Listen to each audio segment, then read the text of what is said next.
La felicidad es un proceso que va de dentro hacia afuera y normalmente lo entendemos al revés. Ser feliz no significa estar siempre contento y estar siempre satisfecho. El ego nos aleja de nuestra propia esencia. ¿Cuánto abarca la capacidad humana para tener relaciones? ¿Cuántas relaciones podemos mantener? Máximo 150. Biológicamente no estamos preparados para tener redes sociales, ni para todo lo que se ha generado a través de las redes sociales. El cerebro no está preparado para recibir opiniones continuamente y menos de tantos miles de personas. La salud mental de los jóvenes se está deteriorando. La OMS advierte de que un 30% de los jóvenes padece un trastorno mental. Yo empecé a ver una cantidad de niños y adolescentes con autolesiones brutales. Porque la autolesión es lo que está previo al suicidio. En 2021 batimos récords en España de suicidios de niños, de menores de 15 años. La persona que se quiere suicidar es una persona que ha pasado por un sufrimiento brutal y no encuentra ninguna otra solución y no tiene nada que ver con el hecho de que se le oculte ese tema. Tendría que haber una asignatura obligatoria desde primero de primaria que nos enseñe a entender nuestras emociones, a saber expresarlas y a saber entender también las de los demás, porque no nos sirve de nada entender perfectamente las matemáticas si no nos entendemos a nosotros mismos. Sí. Para mí envejecer es lo mejor que te puede pasar en la vida. Si no envejeces es que te has muerto. ¿Qué es el miedo a envejecer? Que te salgan arrugas, que te salga barriga, que te quedas calvo, ¿por qué? Entonces, ¿el miedo es a envejecer o es a no gustar? Todos conocemos a alguna persona que se ha ido antes de tiempo, que se ha ido joven, y creo que eso es lo peor que te puede pasar. Pero envejecer es un privilegio. Envejecer es lo mejor que nos puede pasar a todos. Bienvenida, Alba. Primera pregunta de todos, ¿a qué te dedicas y cuál es tu misión? Pues yo soy psicóloga, especialista en neuropsicología, y mi misión es ayudar a todas las personas que pueda. Ese es prácticamente mi propósito a diario y es a lo que me estoy dedicando todos los días. Dentro de tu libro, bueno, ya la portada pone cómo mandar a la mierda de forma educada, lo tenemos aquí el libro. ¿Qué quieres transmitir con este título? Porque de primeras asusta. Sí, de primeras parece un título un poco agresivo, pero el contenido del libro es explicar de la forma más amena posible en qué consiste el poner límites con asertividad. De ahí el cómo mandar a la mierda, haciendo un análogo al cómo poner límites, ¿no? Hasta cuándo tenemos que decir basta, pero de forma educada o de forma asertiva. Y lo que vengo a explicar es, primero, pues, qué es la asertividad, por qué es importante aprender a comunicarnos de una forma asertiva y por qué es tan importante aprenderla, ya no solamente para los demás, sino para que uno también se sienta cómodo a la hora de decir basta, ¿no? Porque a veces queremos decir algo, queremos expresar una idea o queremos decir que no estamos conforme con algo, que nos ha molestado algo a un amigo, a nuestra pareja, a un familiar, y no sabemos cómo hacerlo porque las únicas maneras que se nos ocurren son un poco bordes, ¿no? ¿Cómo le voy a decir eso? Se va a molestar, se va a enfadar conmigo. Entonces, si tú sabes hacerlo de una forma asertiva, puedes decir lo que quieras, pero sin que al otro le caiga mal. ¿Y cómo se hace esto? Pues primero con mucha empatía. Vale. No es fácil, porque al final la empatía no es ponerse en el lugar del otro, sino entender el mundo como el otro lo está viendo. Es decir, entender un poco lo que se llama el modelo de mundo. El modelo de mundo de cada persona es entender, o sea, es la forma en la que cada uno ve lo que le rodea, ve el mundo, ve las personas, ve sus relaciones. Y esto está influenciado por tu crianza, por tus creencias, por tu educación, por el lugar donde vives, por tu nivel socioeconómico, por tus estudios. Entonces, todo esto que forma nuestro modelo de mundo es mío personal, tú tienes el tuyo personal, tú tienes el tuyo personal. Entonces, si yo quiero ser empática contigo, yo tengo que saber o yo tengo que intuir qué es lo que a ti te puede gustar o qué es lo que a ti te puede molestar, no desde mi modelo de mundo, sino desde el tuyo. Esa es la empatía real. Entonces, a partir de ahí empieza la asertividad, ¿no? Entonces, yo conociendo tu modelo de mundo, cómo tú ves el mundo, cómo te puedo transmitir lo que yo siento, lo que a mí me está molestando, de una forma que tú lo puedas entender y que no te lo tomes como un ataque. Pero supongo que tienes que conocer mucho a esa persona para entender su modelo de mundo, ¿no? Porque si nos acabamos de conocer hoy, ¿cómo sabes de qué forma me tienes que decir a mí algo? ¿Entiendes, no? Claro. O sea, ¿cómo consigues diferenciar a una persona que no conoces mucho a una persona que obviamente... Yo a Juan sé perfectamente cómo tengo que decir las cosas, pero a una persona desconocida... Claro, evidentemente, cuanto más conoces a una persona, más fácil es saberle decir las cosas de una manera que no se lo vaya a tomar mal. Vale. Cuando no conoces a alguien, aunque no la conozcas, tienes muchísimos detalles en los que te puedes fijar. Es decir, yo sé que si te hablo de una forma a ti, no te lo vas a tomar mal, de cierta manera, pero si le hablo de la misma forma a una persona mayor, a lo mejor se lo puede tomar mal. Algo tan básico como por qué a las personas mayores las hablamos de usted y a las personas más jóvenes no. Pues a lo mejor para una persona mayor tutearle de primeras, ahora ya no tanto, ¿no? Pero hace unos años atrás hablarle a una persona mayor de tú de primeras podía ser incluso una falta de respeto y sin embargo a alguien de mi misma edad no. Detalles como la edad, la procedencia, la cultura, son cosas que ya vemos un poco de primeras y que nos dan información sobre un poco cómo es el modelo de mundo.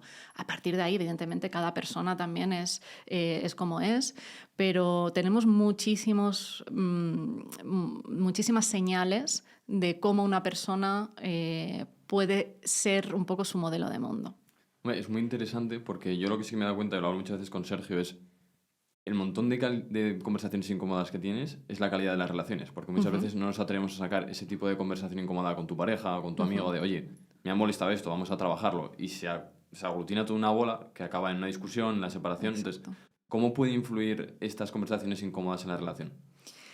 Al final, todo lo que te puede molestar o lo que le puede molestar a uno o a otro tiene que derivar en una conversación. Esas conversaciones incómodas lo que generan al final es el que podamos hablar de cualquier cosa que necesitamos o que nos molesta y que a partir de ahí busquemos soluciones. No se trata de crear una conversación incómoda con el hecho de, con el fin de señalar o de decir esto me molesta, no me gusta cómo eres, no me gusta lo que has hecho, sino, vale, me molesta esto, siento esto, necesito esto, pero no con dedo acusador, sino vamos a buscar una solución a esto para que nuestra relación sea lo más sana posible, para que tú te sientas cómodo, para que yo me siento cómoda y que esta relación pueda ser lo más larga y en la que nos sentamos bien los dos, porque si no, tiene fecha de caducidad seguro. ¿Pero existen las relaciones para toda la vida? Bueno, son muy difíciles las relaciones para toda la vida. Se necesita mucho esfuerzo por ambas partes. Se necesita esfuerzo a la hora de esa sinceridad o esa honestidad, ese saber decir me ha molestado esto o me gustaría que nos diéramos más tiempo, más amor, más cariño, más escucha, lo que sea. Y eso siempre es difícil. Y se necesita también saber ceder, que ahí está la clave, ¿no? Cada uno tenemos derechos, pero también tenemos unas responsabilidades. Entonces, yo quiero que tú respetes mis derechos, pero también tengo que tener claro que si yo tengo derechos, tengo que tener unas responsabilidades contigo. Yo creo que el encontrar el equilibrio entre lo que yo necesito y lo que el otro necesita está la clave. Y para eso, a veces necesitamos ceder y otras veces necesitamos decir, no, es que esto no lo tolero, es que yo esto no lo quiero. Entonces, a partir de ahí sí que se abre la posibilidad de que la relación continúe o que la relación pues, se distancie o que cada uno se vayan por un lado. En tu Instagram he visto vídeos que se han hecho muy populares en los que analizas gente famosa haciendo, no cortadas a periodistas o lo que sea, pero sí como respondiendo de forma elegante y poniéndoles límites. Esa es la frase. ¿Cómo estableces límites ante una pregunta que pueda ser un poco más intimidante o un poco más que va a atacarte? ¿Cómo se hace esto? Porque he visto que hablas de diferentes estrategias, de lenguaje corporal. Me gustaría que compartiéramos tips importantes para que una persona aprendiera a poner límites ante este tipo de preguntas. Vale. Lo primero, lo más importante en la comunicación es la mirada, siempre. Con la mirada transmitimos el 90% de la comunicación no verbal. Entonces, la mirada siempre tiene que ser una mirada segura. Tú no puedes poner un límite y que se respete si estás transmitiendo inseguridad. Por lo tanto, la mirada tiene que ser segura, sin ser amenazante, sin ser violenta con el otro, pero tiene que haber una mirada segura. No huidiza, no que intente evitar la mirada del otro, porque al final eso lo que haces es transmitir miedo. Tú lo que quieres transmitir es seguridad, respetabilidad. Entonces, la mirada, súper importante. Después, en cuanto a los gestos y el cuerpo, también es importantísimo. O sea, al final transmitimos mucho más con la comunicación no verbal que con la comunicación verbal.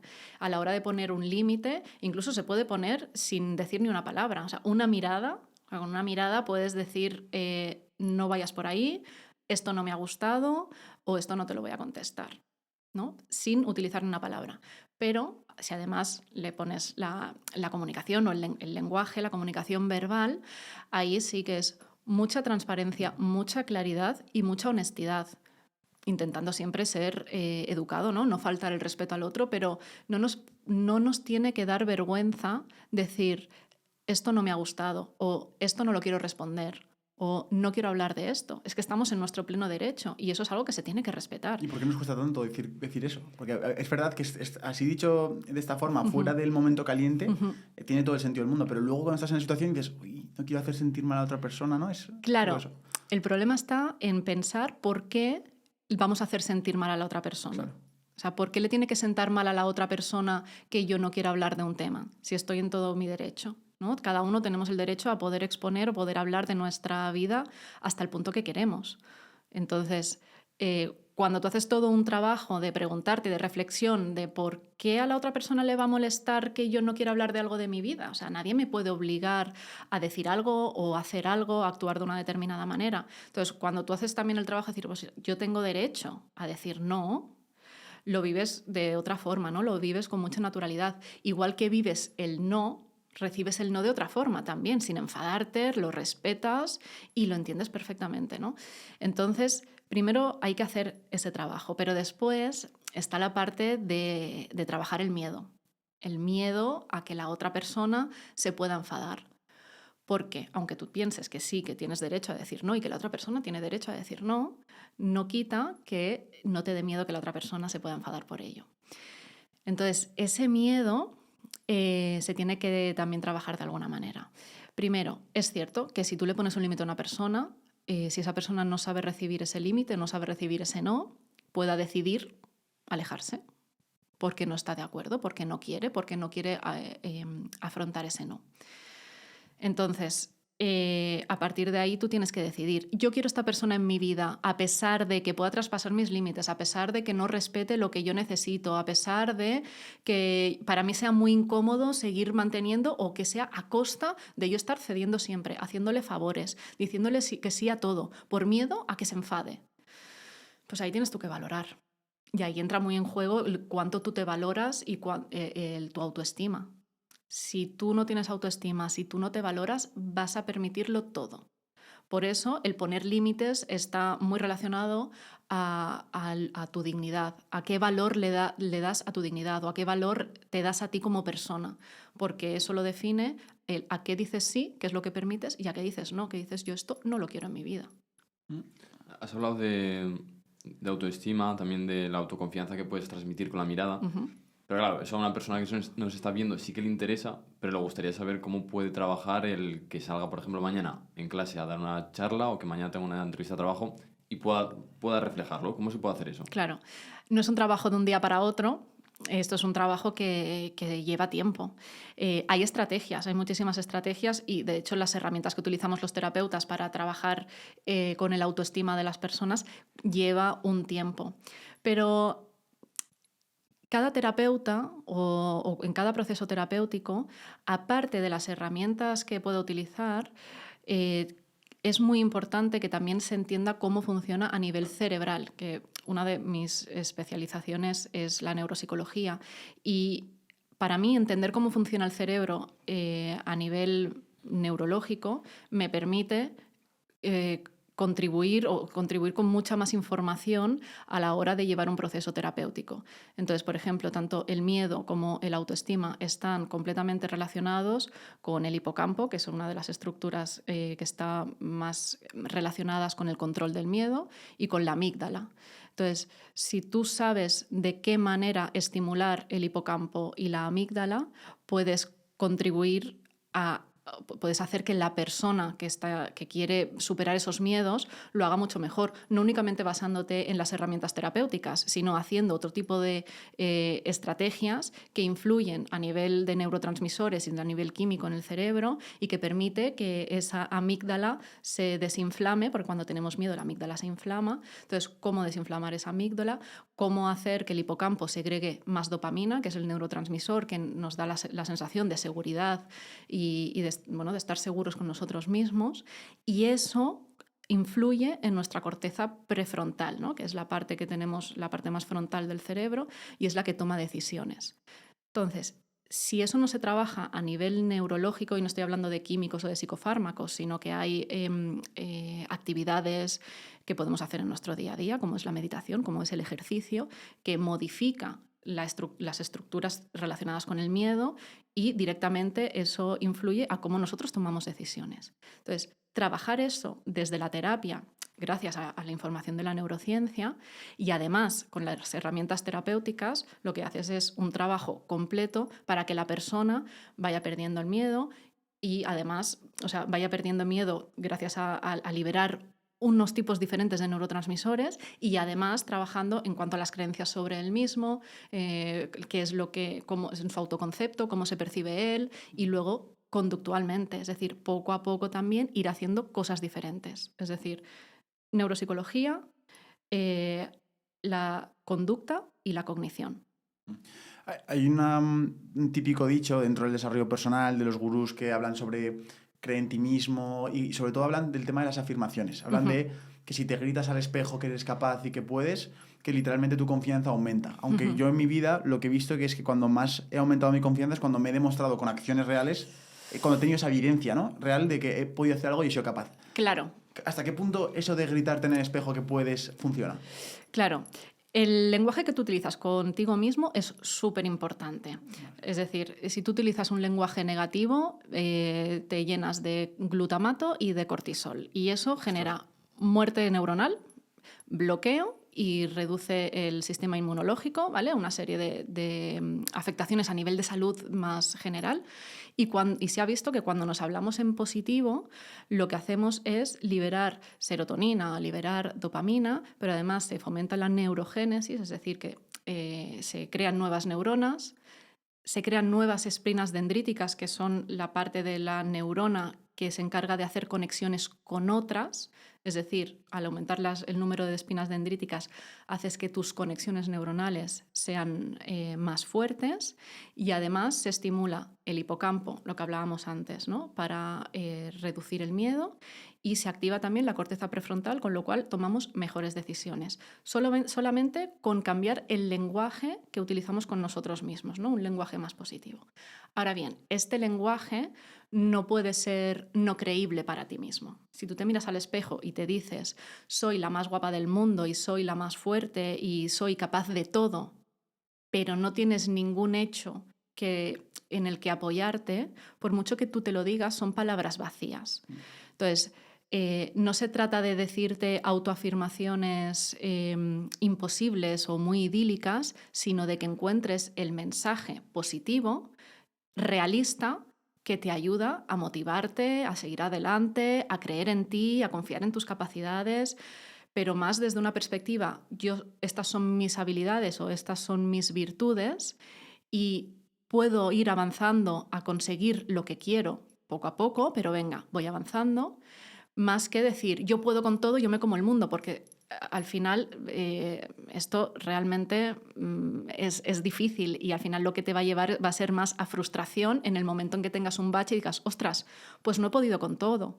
No, claro que no. O sea, eso lo que te lleva es más a frustración. Hechos. O sea, actúa, vete demostrando a ti mismo que sí que puedes ir avanzando poco a poco, y recuérdatelo. utilices el lenguaje positivo para ti mismo, para decirte, ves cómo sí puedo, ves cómo voy avanzando, me he equivocado hoy, no pasa nada, mañana es otro día, mañana es otro intento. Has dicho varias veces, soy la más guapa, siempre se dicen estas repeticiones y a veces pienso, ¿por qué buscamos siempre ser los que más en todo? Es una lucha de egos, es una lucha de comparaciones. ¿Tú eso con tus clientes, con la gente que llevas, lo has podido llegar a analizar? Que la mayoría estamos metidos en esa lucha de a ver quién tiene más dinero, a ver quién tiene más éxito. El tema de las comparaciones es un tema que me apasiona porque nacemos desde pequeño comparándonos, pero cuando somos pequeños tenemos una comparación sana, ¿no? La comparación que nos permite imitar al otro y aprender cosas nuevas, ¿no? Tú has aprendido a hablar imitando al otro, a caminar imitando al otro, pero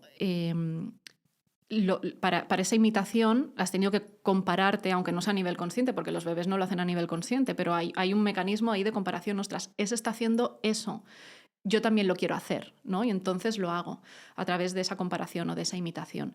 Pero no se le pone un juicio de valor a esa comparación. El bebé no piensa, bueno, aparte de que no lo piensa nada conscientemente, pero no hay el otro es mejor porque hace esto y yo no. Es una comparativa que le ayuda a motivarse para poderlo hacer. Es decir, el otro hace eso, yo también lo puedo hacer, que es la comparativa, que es sana y que en el mundo de los adultos también deberíamos tener, ¿no? O sea, si ese está haciendo esto y a mí me gustaría hacerlo, ¿por qué yo no? Yo también lo quiero hacer, yo también soy capaz de hacerlo.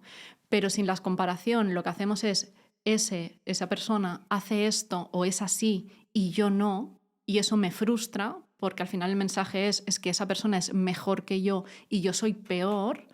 Lo que hace es o menguarnos nuestra autoestima, pensar que somos inferiores por no tener esa habilidad o por no ser de tal manera, o empezar ahí con esa lucha de egos, esa competitividad, a intentar ser mejor en ese aspecto y después en otro aspecto y después en otro aspecto. Y al final te olvidas de disfrutar del proceso y de lo que tú tienes y de lo que tú ya eres. Vale, pero entonces esta pregunta yo creo que cualquier emprendedor te la quiere hacer porque es la típica frase emprendedor. No mires el resultado, disfruta del proceso. ¿Cómo se puede ser consciente todo el rato de que estás disfrutando del proceso? Porque yo mismo me cuesta, me pongo la zanahoria esa y solo estoy pensando en la zanahoria, no estoy pensando en lo que hago día a día. Claro, es que no sale fácil.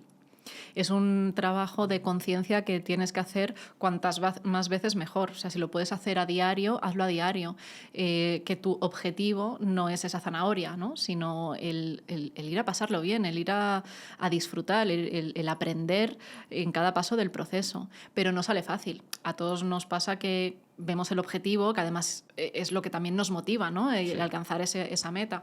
Pero si te ciegas con eso, pierdes muchísima parte del proceso. Y al final es como hacer un viaje y querer llegar rápido a la meta. Y cuando miras atrás dices, bueno, ¿qué ha pasado en el viaje? ¿Qué he visto? ¿Por dónde he pasado? ¿A quién he conocido? Te lo has perdido. Es mejor ir un pelín más lento, pero disfrutándolo, que querer llegar rápido y no darte cuenta de todo lo que está ocurriendo alrededor. Yo soy muy fanático de las motos y me impactó mucho hace poco, pues está la categoría Moto 3, que son chavales de 18 años que están obsesionados con ganar. Y un chaval había ganado el mundial de Moto 3 y estaba Jorge Lorenzo, que Jorge Lorenzo ha ganado un montón de mundiales. Le decía, ¿qué sientes? O sea, no sé, es como que no siento nada. Y le dijo, claro, es que solo pensamos en ganar el mundial y cuando llega el día de ganar el mundial te has dado cuenta que todo lo que has hecho se te ha olvidado y no era para tanto, lo habías idolatrado de más. Claro, claro. Te pierdes eso, ¿no? Todo el disfrutar también ese esfuerzo, el vivir los nervios, el vivir irte a dormir un día y no tener la solución y que al día siguiente se te ocurra esa solución. Todo eso es bonito. Todo eso es muy bonito de vivirlo y de irlo y de empaparte de ello. Y al final, cuando llegas a la meta, si tú has sido consciente de todo eso, el sabor de boca es increíblemente mayor. Hay un tema que reflexiono últimamente, que es cuando tengo más tiempo libre, tiendo a estar más infeliz, en el sentido de que, digo, empiezo a actuar más por pensar qué es lo que me hace feliz a mí. Entonces empiezo a pensar, digo, me apetece ahora mismo darme un paseo, tomarme un café, no sé qué, no sé cuántas, ¿no? y tomo esas decisiones pensando de que eso es lo que más felicidad me da, pero sin embargo miro hacia atrás y los momentos que más feliz he sido ha sido cuando más cosas he tenido que hacer, cuanto más me he retado a mí mismo, más me he superado. Me cuesta mucho entender, Alba, lo que es la felicidad. Me cuesta mucho entender por qué sucede la felicidad a nivel cerebral. O sea, no soy capaz de predecirla, no soy capaz de preverla, no soy capaz de decir, vale, sé que esta decisión es la que más felicidad me da porque me he dado cuenta que siempre que actúo en una dirección me acabo equivocando. Entonces, ¿realmente qué es la felicidad a nivel psicológico? La felicidad es un proceso que va de dentro hacia afuera y normalmente lo entendemos al revés. Es como que algo que tiene que ocurrir fuera para sentirlo adentro. Cuando eres consciente de que la felicidad es un estado que no siempre tiene que ser permanente y que en ese estado también caben momentos de tristeza. Es decir, ser feliz no significa estar siempre contento y estar siempre satisfecho, sino llegar a un punto de satisfacción con lo que haces, de satisfacción contigo mismo, de tranquilidad, de paz mental, pero que ahí también caben momentos de nervios, momentos de estar triste, momentos de incertidumbre, ¿no? Pero en la tristeza, en la felicidad, cabe todo eso. Entonces, el hecho de pensar que tiene que cambiar tu entorno para tú ser feliz te limita mucho. Eres tú que tienes las herramientas para poder interpretar lo que te está ocurriendo de una forma que tú aún así te sientas feliz, aunque tengas desgracias a tu alrededor. Evidentemente se necesita un tiempo de duelo y se necesita transitar un montón de cosas, pero la decisión de querer ser feliz está dentro de ti y la manera de hacerlo es también conociéndote, o sea, el autoconocimiento y saber qué cosas sí quieres en tu vida y qué cosas no quieres en tu vida, qué te sienta bien y qué te sienta mal. Y a partir de ahí ser muy coherente con eso que tú quieres, con las maneras, lo que tú piensas, con tus valores, con tus principios. Y eso te lleva a estar feliz, a estar satisfecho con tu vida, con lo que tú eres. Satisfecho, has dicho. O sea, ¿tiene mucho que ver la satisfacción con la felicidad? Totalmente. ¿Y si no puede haber felicidad sin satisfacción? Yo creo que no. No puede haber... el hecho de que tú te sientas satisfecho con lo que haces está íntimamente ligado con el estar feliz. Y me refiero al estar satisfecho con lo que haces, con el que tú te sientas orgulloso, que te sientas que estás actuando de una forma íntegra con tus valores, que tú te vayas a dormir con la conciencia tranquila. Eso es el estar satisfecho. Yo creo que sin eso no puedes ser feliz. ¿Qué son los valores y cómo te puedes poner esos valores? Porque en mi cabeza pienso, joder, pues yo durante todo este tiempo de crecimiento voy cambiando de perspectivas, una cosa lo veo así, al tiempo lo veo diferente. ¿Los valores te pueden llegar a limitar?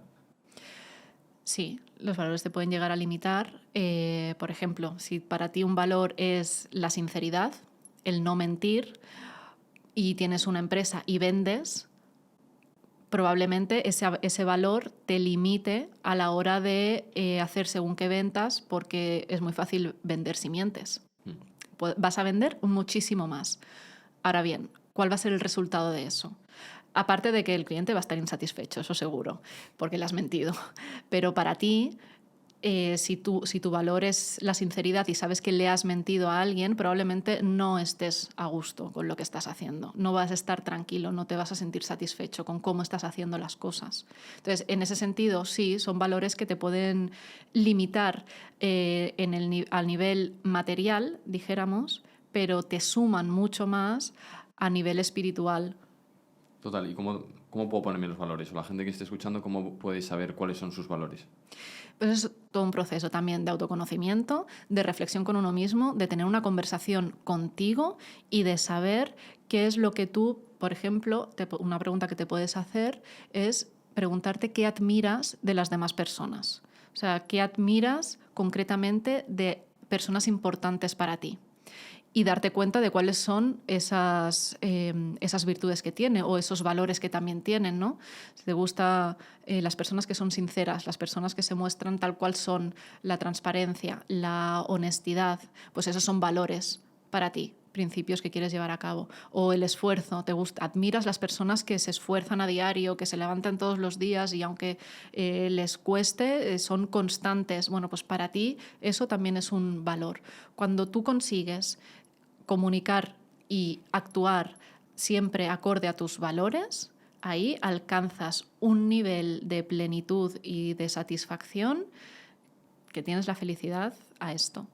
Pero ¿no pasa que aunque sentamos esa sensación de plenitud, siempre quieres lo que no tienes? Porque el ser humano es así, porque el ser humano siempre estás en un punto en el que tú estás persiguiendo lo que decía antes cuando vamos a poner el mundial, no ganas el mundial y ahora ya piensas en lo siguiente o piensas en otra cosa. Uh-huh. O dices, joder, yo siempre he querido tener un podcast y ahora que tengo un podcast digo, ojalá no tenerlo. No que lo piense, pero dices, ojalá tuviera otro modelo de negocio totalmente distinto. Es como que porque el cerebro es tan malo con nosotros y siempre piensa en aquello que no tienes como lo que tú quieres tener. Porque tenemos el foco fuera. Vale. Y no dentro. No tienes el foco puesto en ti, en lo que tú has conseguido y en lo que tú estás haciendo. Entonces, si siempre tienes puesta la atención en otras cosas que podrías tener o en lo que están haciendo otras personas, pierdes la atención de lo que estás haciendo tú y de saborear los pasos que estás dando y tus logros. Y para hacer eso necesitas poner la atención plena en lo que tú estás haciendo y reconocértelo. Porque si no, pasamos por la vida con un poco de puntillas, ¿no? Y corriendo y vamos consiguiendo metas, pero no nos paramos a saborear lo que eso significa para cada uno. El esfuerzo que nos ha costado, el trabajo que le hemos puesto, el tiempo, la energía, las cosas a las que hemos tenido que renunciar. Todo eso, si no nos paramos y hacemos una reflexión consciente de lo que hemos logrado y a costa de qué, es como no disfrutar la meta, no disfrutar el premio. Entonces, mientras tengamos el foco puesto en lo que hay afuera, siempre vamos a tener la sensación de no estar del todo satisfechos. ¿Por qué? Porque tú puedes conseguir una cosa, 2, 3, 4, 10, pero en realidad existen infinitas cosas que conseguir. Entonces, si tú tienes puesto siempre el foco en lo que falta, en la carencia, en lo que aún no has conseguido, y dejas de atender a lo que sí has conseguido, siempre va a estar la insatisfacción ahí. Siempre. Alba, ¿el ego es bueno o es malo? El ego nos aleja de nuestra propia esencia. Siempre nos habla de una forma en la que nos hace competir, no colaborar, en lo que nos hace aparentar y no mostrarnos siendo como somos. Siempre nos mantiene en la insatisfacción, siempre mirando por encima del hombro o con esa competitividad o con esas comparativas. Entonces, el ego, cuanto más lejos, mejor. ¿Y no tiene ningún tipo de característica o cualidad del ego que nos venga bien? ¿No tiene nada bueno? Hay características del ego que confluyen o se comparten con la seguridad en uno mismo, pero creo que no se deben de confundir. O sea, una cosa es tener... Las diferenciamos, si quieres, para verlo. Es decir, una cosa es estar seguro de ti mismo, ponerle valor a ti, a tu persona, y por eso decir, esto yo no lo quiero, o esto decido no perdonarlo, pero no por un tema de ego, o no por un tema de que yo estoy sintiendo algo, pero en realidad actúo de otra forma para que los demás piensen de mí algo que no soy, que es un poco lo que nos lleva el ego, sino a, no, yo no siento que tenga que perdonar este hecho, por ejemplo. Hablo del perdón porque es un tema que está muy relacionado con el ego, ¿no? A veces no perdonamos por ese ego. Entonces, no es que yo no quiera perdonar por ego, sino porque realmente el valor que yo le pongo a mi persona y a mi dignidad no da cabida a que yo ahora mismo perdone esto. Que puede ser que en un tiempo pueda hacer mi trabajo interior y personal y logre perdonar, porque al final el que no perdona, el que peor lo pasa es uno mismo, ¿no? No se trata de algo que haces por el otro, sino algo que haces por ti. Pero no desde el ego, sino desde un sentido profundo de ti, de tu persona y de lo que consideras que no mereces por el valor que tú te tienes o por la estima que tú te tienes a ti. Tú, como experta en psicología, ¿has podido analizar cómo afecta el dinero a la felicidad de una persona? Uh-huh. Hay un estudio que duró más de 80 años en el que precisamente se estudió de qué manera muchos factores, de entre ellos el económico, afectaban a la felicidad de las personas. Y vieron que el dinero no influye en la felicidad de las personas, siempre y cuando estén las necesidades mínimas cubiertas, eso desde luego, sino que lo que más influye en la felicidad de las personas son los vínculos, es la calidad de sus relaciones. Y de hecho, ahí empieza un poco también el libro, ¿no? a explicar ese estudio y el por qué es tan importante la calidad de nuestras relaciones y cómo nos comunicamos con las personas con las que nos vinculamos, porque al final es lo que nos hace sentirnos felices. Ahí está la clave de la felicidad. Bueno, perdón, ¿vas a decir algo? No, Didi. Vale, yo voy a decir que, claro, cuando tú hablas de felicidad de las relaciones, también en parte viene por conversaciones incómodas esa calidad de las relaciones. Y también ahí viene el saber decir que no cuando tienes que hacerlo y decir que sí cuando tienes que hacerlo. Aunque obviamente lo ideal es lo que hemos comentado al principio de la conversación, de ser sincero, ser directo y tal. ¿Hay alguna estrategia o algún truco para poder mandar la mierda de forma educada en situaciones en las que a lo mejor estás más incómodo? Por ejemplo, vamos a poner que tú eres una persona para mí de autoridad, ¿no? Eres mi jefa y tengo que decirte que no, pero tengo que hacerlo de una forma sutil y de una forma en la que a mí no me pongan un compromiso, digamos. ¿Hay alguna estrategia para poder, una persona que sobre todo es insegura, que está nerviosa, para poder hacerlo de una forma fácil? Que habrá mucha gente que nos vea que está en esa situación, que se siente intimidada. Claro. Ahí sirve mucho conocer lo que hablábamos antes, el modelo de mundo de la otra persona. ¿Para qué? Para saber qué gana esa persona si tú le dices no y hacérselo ver Entiendo. de esa manera. Es decir, tiene que ser tu no, tiene que ser un win-to-win. Yo digo que no a algo porque no lo quiero, me viene mal, ¿vale? Pero claro, tengo una persona de autoridad delante, ¿cómo se lo hago? ¿Cómo le digo este no? Entonces, ¿qué gana esa persona si yo le digo este no? Pongamos por caso que me está pidiendo que me quede todos los días 2 horas o 3 horas más a trabajar y yo ya estoy muy cansada y le quiero decir que no quiero seguir con este horario. Vale, ¿qué gana mi jefa o mi jefe si yo no hago esas horas de trabajo? O si los empleados no hacemos esas horas de trabajo, pues probablemente gane que tenga un equipo mucho más descansado, mucho más eficiente. Incluso me puedo preparar, ¿no? Exponerle cómo otras empresas que los empleados no trabajan durante tantas horas al final tienen mejor productividad. Entonces, ¿qué gana esa persona cuando yo le digo que no? Y luego, en segundo lugar, al igual que esto eran trucos para una persona que a lo mejor no se atreve a una persona que le intimida, como es su jefe, esa persona que es insegura pero quiere transmitir seguridad, que al final es algo que es muy común, mucha gente, hostia, estoy cagado de nervios, pero realmente estoy en una situación en la que tengo que mostrar seguridad, ¿no? ¿Hay algún truco de lenguaje corporal que puedan utilizar? He visto algún contenido tuyo en el que hablas, por ejemplo, del triángulo, de hacer cosas del estilo. Sí. ¿Hay algún truco que una persona insegura pueda utilizar para fakear que tiene confianza en sí misma? Sí.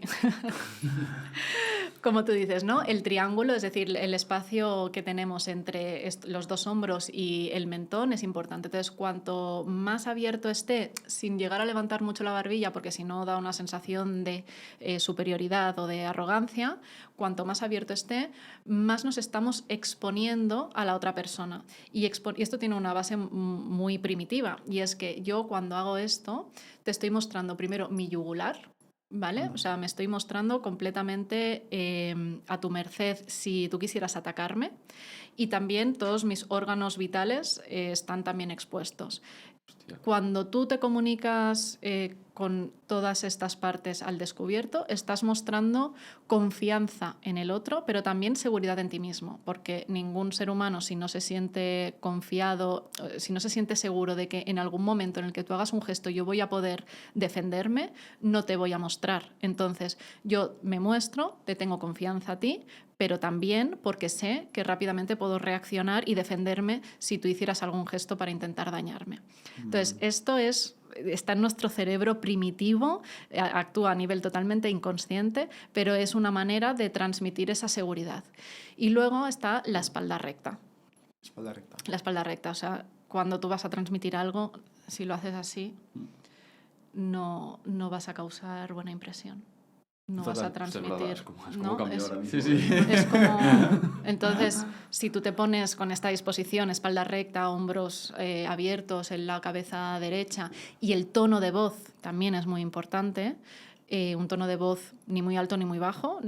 Cuando es muy alto también se transmite mucho nerviosismo o como mucha ansiedad, y cuando es muy bajo como que no engancha a la otra persona. Y cuando hablas también demasiado, también transmites como que te quieres justificar, ¿verdad? Y exacto, ¿no? Entonces, tanto en cuanto a lo no puramente verbal, Vale. esto, ¿no? El tono, el volumen, en cuanto a la comunicación no verbal, esto que hemos dicho es clave, pero después el mensaje que transmites también es importante intentar hacerlo de forma sintética. O sea, te puedes explayar todo lo que quieras, ¿no? Pero si das mucha información y muy rápida, sí que se transmite esa necesidad de justificarse o esa necesidad de que me escuchen y cuando sobre todo también alzas la voz, ¿no? No, si tú sabes que el mensaje que tienes que transmitir es importante y es verídico, no te hace falta llamar la atención de ninguna otra manera. ¿Y el silencio cómo se puede usar? El silencio es brutal. O sea, el silencio tiene un poder brutal, porque al final es los espacios que das a la otra persona para que reflexione sobre lo que tú acabas de decir. O sea, para que digiera un poco el mensaje que tú le estás dando.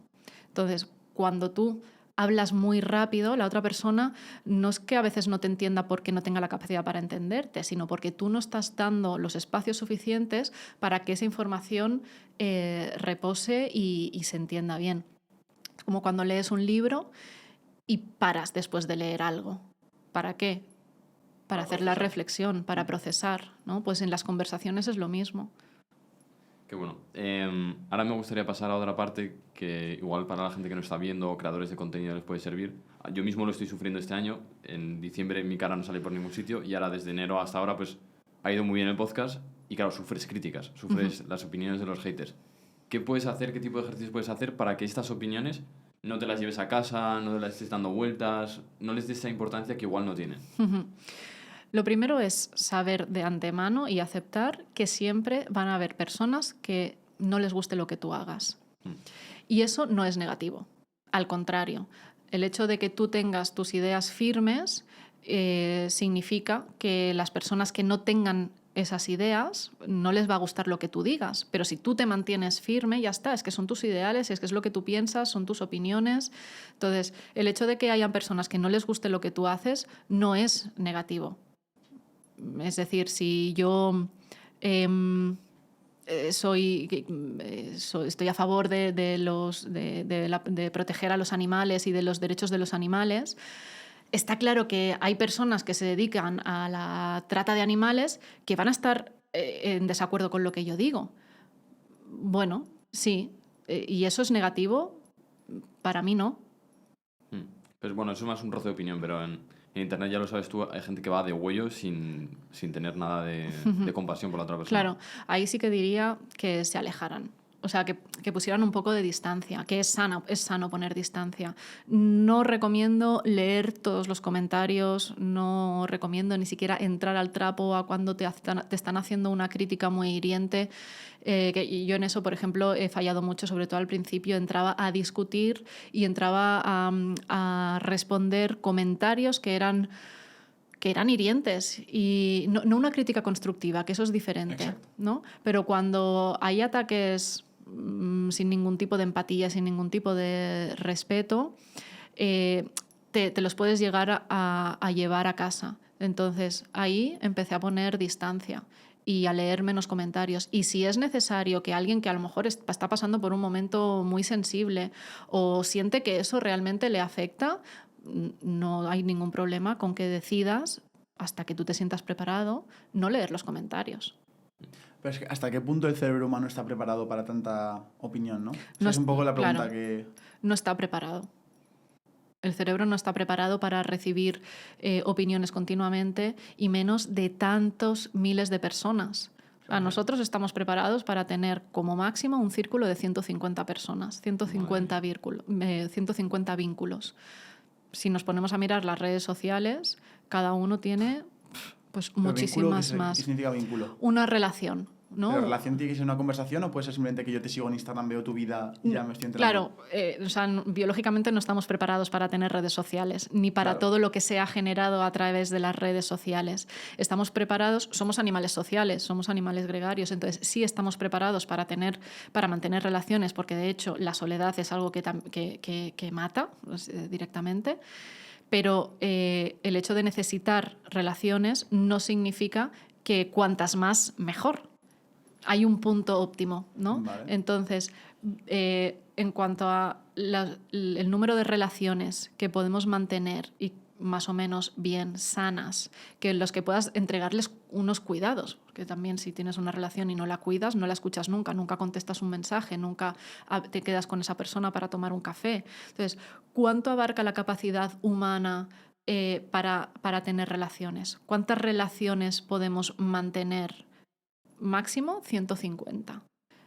Y cuanto más estrechas, se habla de números de entre 5 o 10, ¿vale? Entonces, por eso, cuando tenemos muchos amigos y queremos mantener vínculos a través de las redes sociales, es muy difícil, porque realmente no estamos preparados para más de 150 personas. Entonces, no estamos preparados para recibir inputs de más de 150 personas diferentes, y menos si son negativos. O sea, al final eso te va mermando. Es lo que hablábamos antes. Si el lenguaje que tú utilizas contigo mismo, si es negativo, te llena de cortisol y te llena de glutamato, pasa exactamente lo mismo cuando son otras personas las que te hablan mal a ti o las que utilizan un lenguaje muy negativo contigo.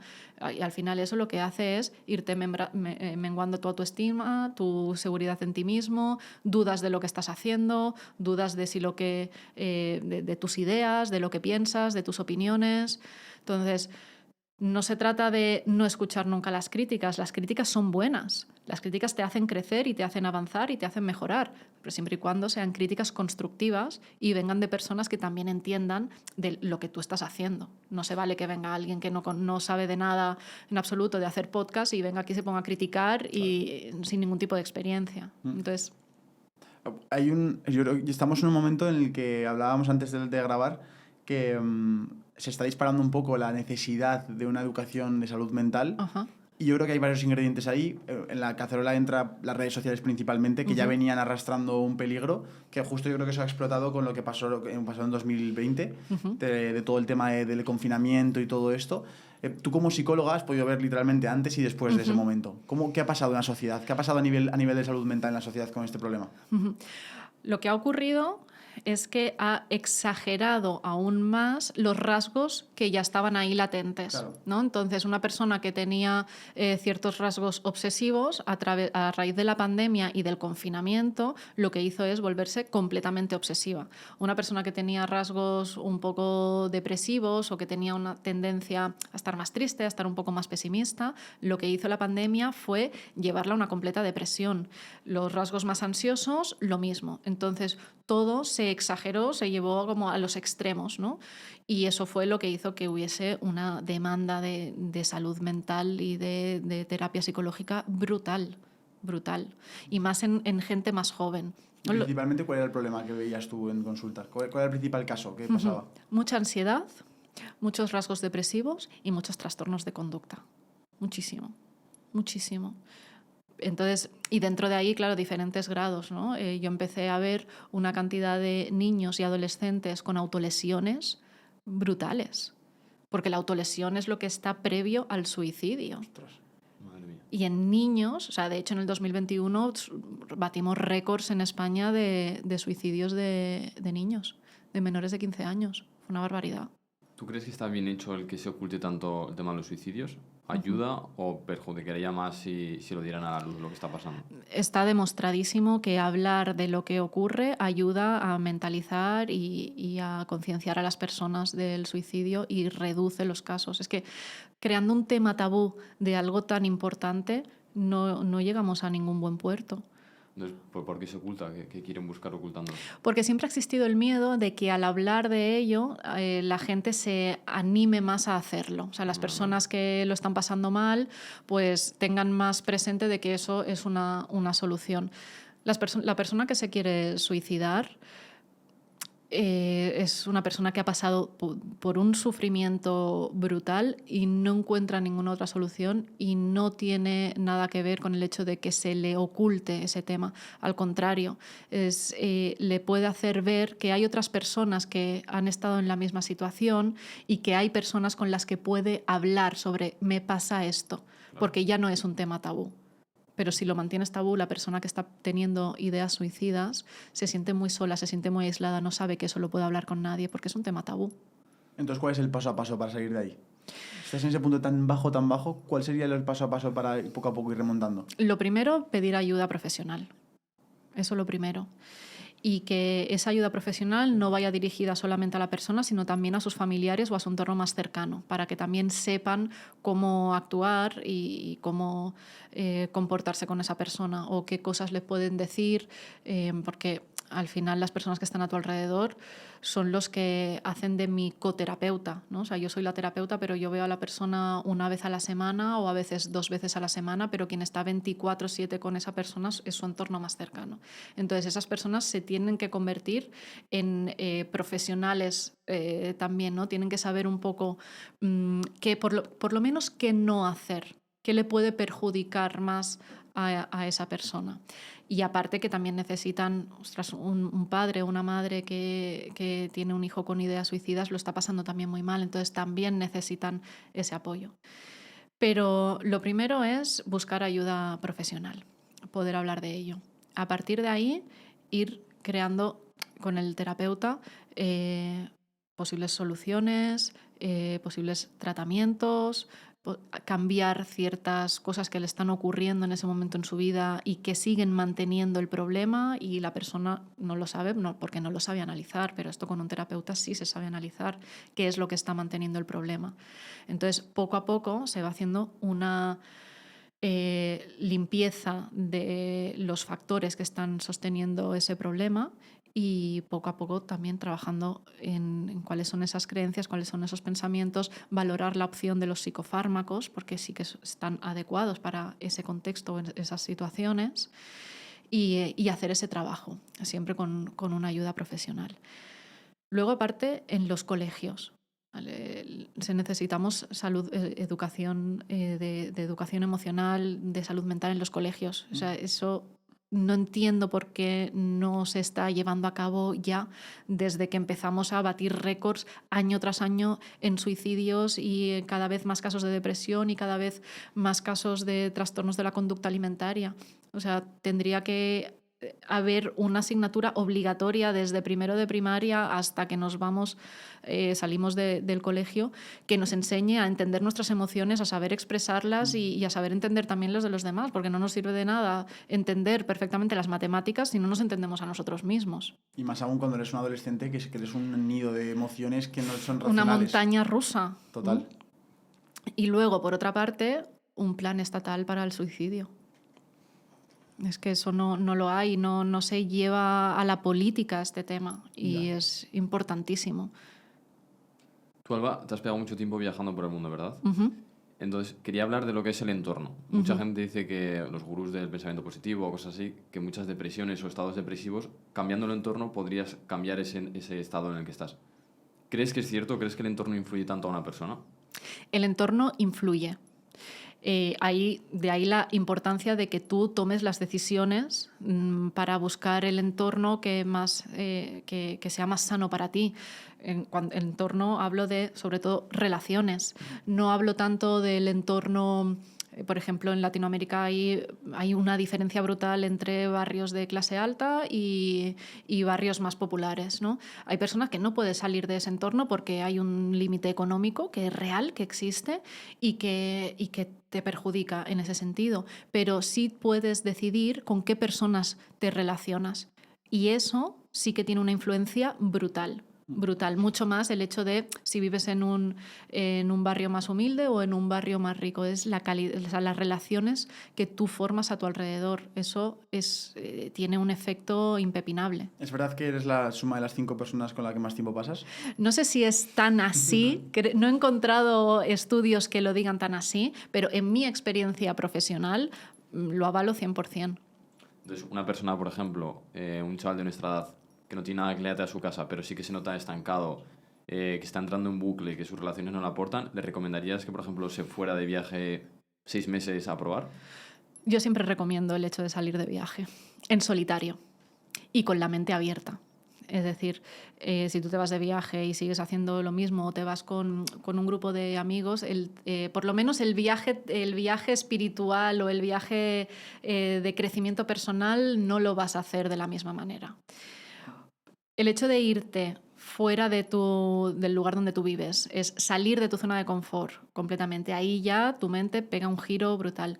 Pero en el momento en que estás fuera del lugar donde tú siempre te has movido, que no tienes las relaciones tuyas de toda la vida al lado, que no tienes a la familia, que no tienes los hábitos que tú siempre acostumbras a hacer, estás en otro contexto totalmente diferente, ahí ponte las pilas y tira para adelante con tus recursos. Y si no tienes recursos, créalos, porque no tienes otra. Entonces, eso es un proceso continuamente de irte reinventando, de ir buscando soluciones a problemas que antes nunca habías estado. Es un proceso creativo brutal, pero además, para mí lo más interesante es que si tú sales de las relaciones donde siempre has estado, no dejas atrás también el rol que siempre has jugado o esa dinámica que se espera de ti. Estás fuera de eso. Entonces te encuentras a ti mismo completamente desnudo, dijéramos, ¿no? Sin expectativas que cumplir, sin nadie que espere nada de ti, sin tener que poner buena cara o mala cara o tener que reaccionar de cierta manera. No, eres tú. Y te descubres cómo eres tú sin todas esas influencias. Te puedes reinventar, que yo creo que es una palabra increíble, porque yo lo he vivido ese viaje solo y también he sentido literalmente eso, que no necesitas cumplir unas expectativas del resto de la gente. Pero ¿cómo hacemos mejores amigos? ¿Cómo una persona puede mejorar su círculo de influencia? ¿Y cómo puede detectar con una simple conversación la intención buena o mala que tiene una persona que tiene delante suyo? Yo creo que una de las cosas que más nos une a los seres humanos es tener intereses en común. Intereses en cuanto a actividades, intereses en cuanto a metas, en temas, ¿no? Literatura, cine, deporte. Eso une. Pero el saber si la otra persona tiene buenas intenciones o malas intenciones, eso solo te lo va a dar el tiempo. El ir viendo que esa persona es coherente lo que dice y lo que hace.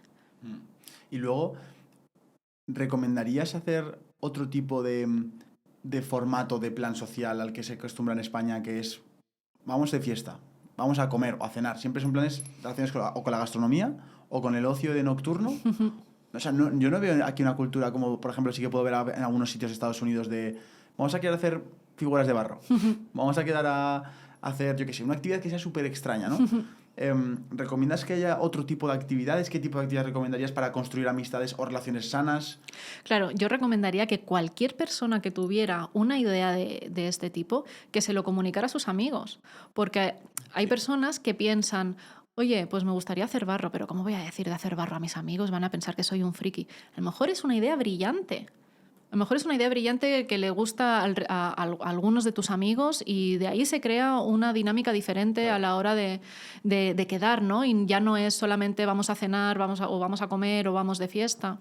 Por ejemplo, el ir a hacer un deporte y después, no sé, ver un documental que nos interese, ¿no? Pues te juntas con 3, 4 amigos pues, y hacemos el día. Vamos a correr, vamos a la playa, vamos en bicicleta. Y después cuando lleguemos, después de la ducha, porque si no va a ser eso, pongámonos algo que también nos estimule a que después hablemos de esas ideas o de lo que hemos visto o debatamos. Eso me parece un plan súper interesante y la gente normalmente no lo hace, pero no creo porque no lo quiera, sino porque no se atreven a plantear cosas diferentes, ¿no? Yo, de hecho, bueno, Juan y yo muchas veces jugamos con amigos a pádel y es una sensación súper divertida. Sobre todo yo diría, más que el pádel en sí, es un deporte juntos con amigos en el que tenga cierto elemento de trabajo en equipo, y que sea algo saludable, porque luego todos os sentís bien, todos tenéis las mismas hormonas segregadas. Exacto. Y es la hostia. Ese es el mejor momento para hacer cosas diferentes con los amigos, porque tienes las endorfinas por las nubes, entonces todo lo que hagas después de ahí lo vas a hacer con una actitud súper positiva. Entonces, sea, no sé, hacer muñecos de barro, sea apuntaros a una clase de danza, sea ver un documental o una película y después hablar sobre eso, o cocinar juntos con amigos. O sea, a mí me encanta hacer pizzas, pero hacerlas yo, ¿no? Y si viene gente a casa, cada uno hace una cosa. La actividad de cocinar en grupo es brutal, porque primero lo haces y después luego además lo comes, lo saboreas, tienes una opinión. Entonces son cosas diferentes, no siempre es el salir de fiesta, ir a comer, ir al centro comercial, ¿no? Alba, y también a raíz de la pandemia se introdujo mucho el trabajo desde casa, el trabajo remoto. Y sé que ha causado pues, el burnout, de que el que estés estresado. Porque claro, antes diferenciabas lo que era trabajo y que era casa, ahora no se consigue diferenciar. A nosotros también nos pasa. ¿Qué consejo le puedes dar a esta persona para que sepa desconectar, para que sepa quitar el cable?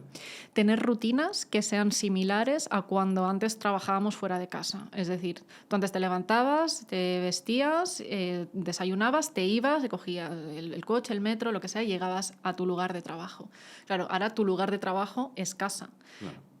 Pero ese impasse de vestirte, salir de casa, irte a tomar el café y luego llegar a tu lugar de trabajo, aunque sea casa, pero hacer esa separación, eso lo recomiendo muchísimo. El salir de casa y hacer lo que harías si fueras a trabajar a otro lugar, aunque luego tengas que volver a ese sitio. Pero eso rompe un poco, ¿no? Luego también recomiendo tener un lugar de trabajo y luego el resto de la casa, si se puede, ¿no? Si tú puedes tener tu despacho y utilizarlo solamente para trabajar, también acostumbras al cerebro a que ese contexto es el de trabajo y cuando sales de ese lugar ya estás en casa, pero no se convierte toda la casa en tu lugar de trabajo, porque eso sí que ahí no hay ningún límite entre casa, trabajo, trabajo, casa.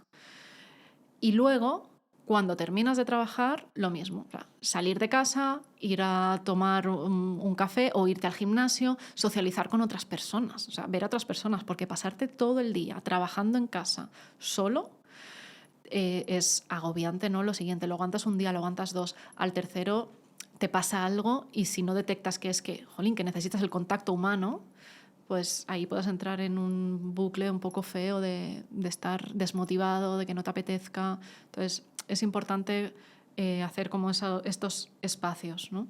Y podríamos decir en una lista de, no sé, 4 o 5 hábitos que mejoren tu salud mental. Es decir, ¿qué puede hacer una persona en su día a día? Algo que sea fácil de poder practicar, de que la gente que lo está escuchando sobre todo se lleve claves prácticas que puedan hacer ya cuando escuchen esto.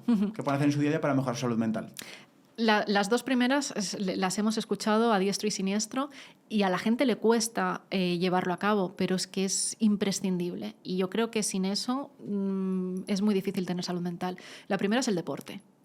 O sea, necesitas, ya lo decían desde hace mucho tiempo los romanos, cuerpo sano en mente sana. O sea, eso es imprescindible. Aunque sea salir a caminar. O sea, si te da mucha pereza hacer deporte, si no te gusta hacer deporte, vale, pero si no sales a caminar, si no sales a activarte físicamente, y eso también repercute mentalmente, difícilmente vas a tener una buena salud mental, te va a costar muchísimo más. La segunda es hacer meditación. Meditar. O sea, meditar segrega en el cerebro los mismos neurotransmisores que lo que hace un fármaco. Exactamente los mismos. Yeah. Los mismos. ¿Y cómo se medita? Bueno, meditar es todo un proceso largo. Meditar no es lo que se piensan las personas, que es sentarte y no pensar en nada, ¿no? Cuando tú meditas tienes 200 pensamientos que te van pasando. El arte de meditar consiste en saber dejar ir esos pensamientos, es decir, no quedarte atrapado en ese pensamiento, sino hay muchas técnicas para utilizar esto. Por ejemplo, el imaginar que eso es una nube, cada pensamiento es una nube, y cuando tú visualizas que tu pensamiento es una nube, y que esa nube la vas dejando pasar, luego llega otra nube con otro pensamiento, pero la vas dejando pasar. Esto es una técnica de Yo meditación. Lo hago con un río, me imagino un río en mi cabeza, que vienen muchas piedras, entonces voy poniendo el nombre a las piedras y la dejo pasar. Vale, genial. Eso es otra Pero no técnica. sabía que estaba meditando, la verdad. Pues eso es otra técnica, que si tú te sientas y te focalizas en eso, eso es una meditación. Vale. Entonces, el poder trabajar esto hace que lo que hablábamos antes respecto al miedo, la meditación, la amígdala tiene un efecto increíble. O sea, el mismo efecto que tienen los psicofármacos en la amígdala de una persona con depresión, lo tiene la meditación, sin necesidad de tomar ningún psicofármaco. ¿Vale? Ojo, también hablamos de diferentes tipos de depresión, ¿vale? Si es una depresión profunda, pues hay que recurrir al fármaco. Pero hay estados de miedo, estados de nerviosismo, estados de ansiedad, estados de mucha tristeza, que si tú llevas a cabo diariamente las meditaciones, en el cerebro le das un chute de neurotransmisores y químicos igual, equiparable al de los psicofármacos. Y ocurre lo mismo con el deporte. Wow. O sea, son las actividades que nuestro cuerpo de forma natural tiene para sanarse mentalmente. ¿Y cuáles son los mejores momentos del día para hacer estas dos actividades y cuánto tiempo? Depende de lo que busques. Es decir, por la mañana en la meditación, tanto la meditación como el deporte, me parece el momento óptimo, porque ¿Sí? te activa, porque además ya tienes un nivel de endorfinas bastante alto para encarar el resto del día con una actitud mucho más positiva, con mejor predisposición, estás más activo, estás más creativo, tienes la mente más despierta. Entonces, si tú haces esto y te preparas para después trabajar, por ejemplo, vas a trabajar de una forma mucho más eficiente. Sin embargo, si lo haces por la noche, te sirve para desconectar del trabajo a la hora de dormir y de descansar. Y esto cada uno sabrá un poco cómo funciona su cuerpo. Pero hay muchas personas, a mí por ejemplo me pasa que si yo hago deporte a partir de las 7 de la noche, después no hay quien me duerma, porque estoy súper activada. Entonces yo lo que hago muchas veces es hacer un deporte más intenso por las mañanas y unas meditaciones a lo mejor de 10, 15 minutos, no más. Después trabajo y si quiero por la noche desconectar de todas las horas de terapia y necesito poner distancia también a todo lo que me van contando los pacientes, hago deporte, pero un deporte mucho más relajado. A lo mejor voy a la piscina, que cambiar de medio también sirve mucho, o sea, pasar del aire al agua es brutal, pero lo hago con mucha calma, no con un nivel de alta intensidad, sino con calma. Entonces, deporte y meditación son las dos bases de la salud mental. Después, algo que es imprescindible, y más ahora, es el estar haciendo una cosa a la vez. O sea, el multitasking, o sea, el nivel de multitasking al que hemos llegado a día de hoy es brutal, porque además tu atención no está puesta en nada, está en todo y está en nada. O sea, lees un libro pero no te enteras del libro porque cada 2 líneas estás mirando el teléfono a ver si te han contestado, a ver si no sé qué, o ves una película pero la ves a medias porque te pones a hablar por WhatsApp y tampoco te acabas de enterar ni de una cosa ni de la otra. Entonces, el hacer solamente una cosa a la vez ayuda a tu cabeza también a que esté focalizada en lo que estás haciendo.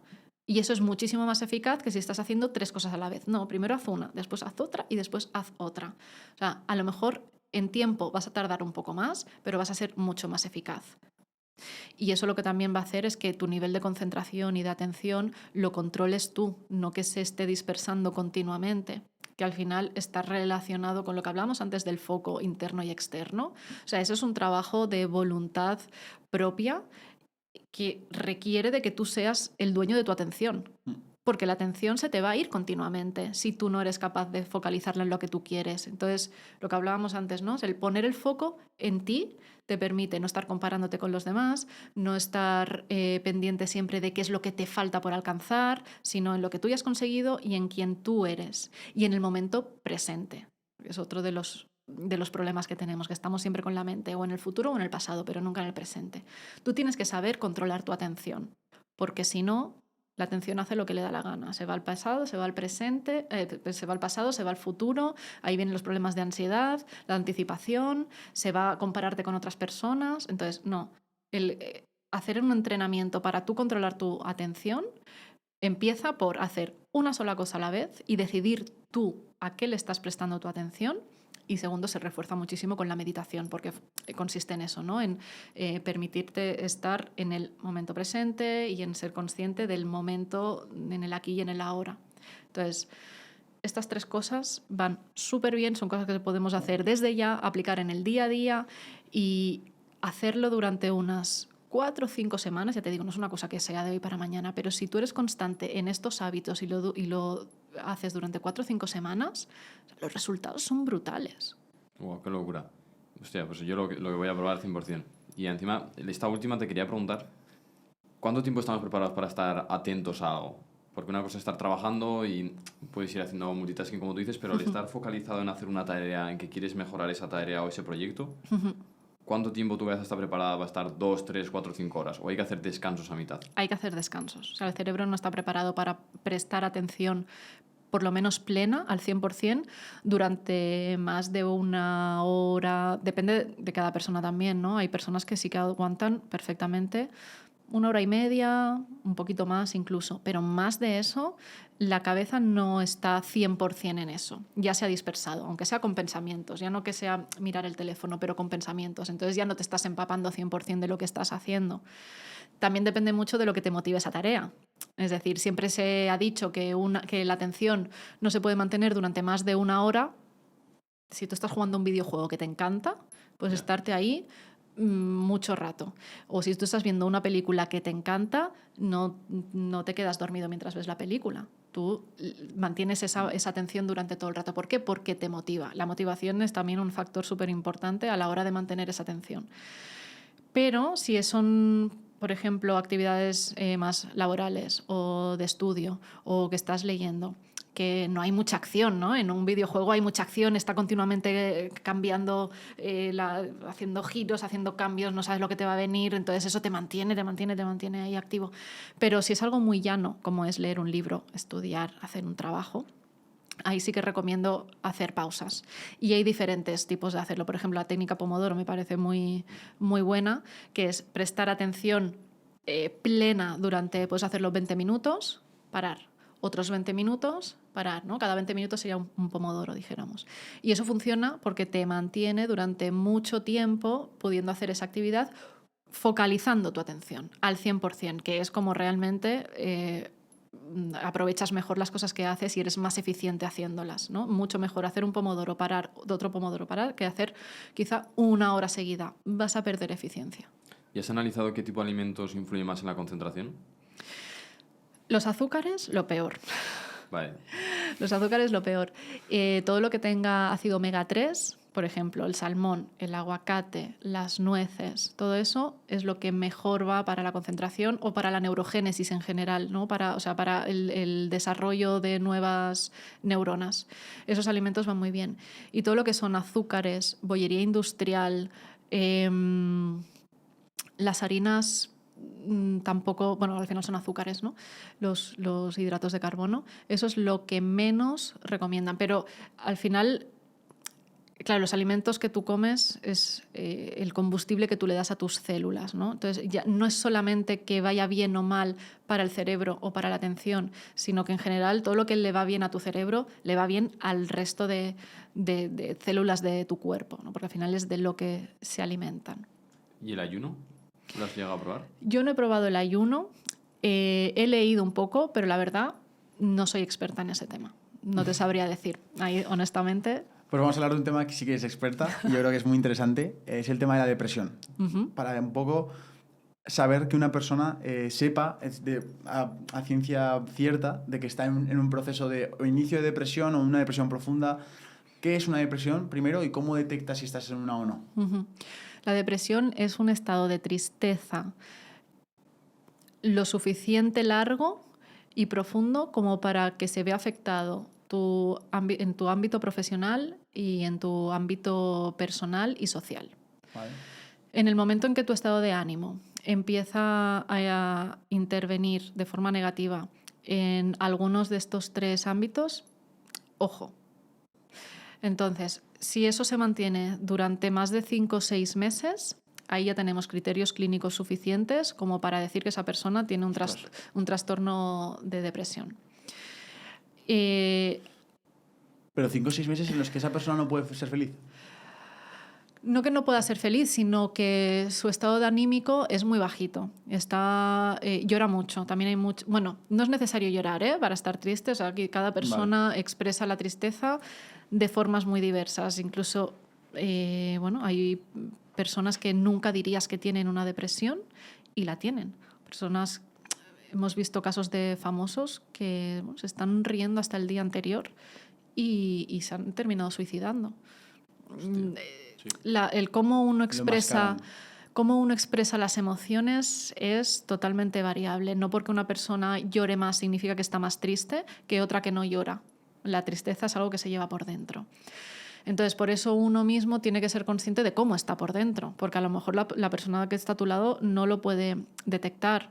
A ver, si es alguien con quien vives y ya te conoce de antes, evidentemente va a haber cosas que dices, ostras, esto no es normal, está muy bajito de ánimo, pero que no llore no significa que no puede estar entrando en un proceso de depresión, ¿no?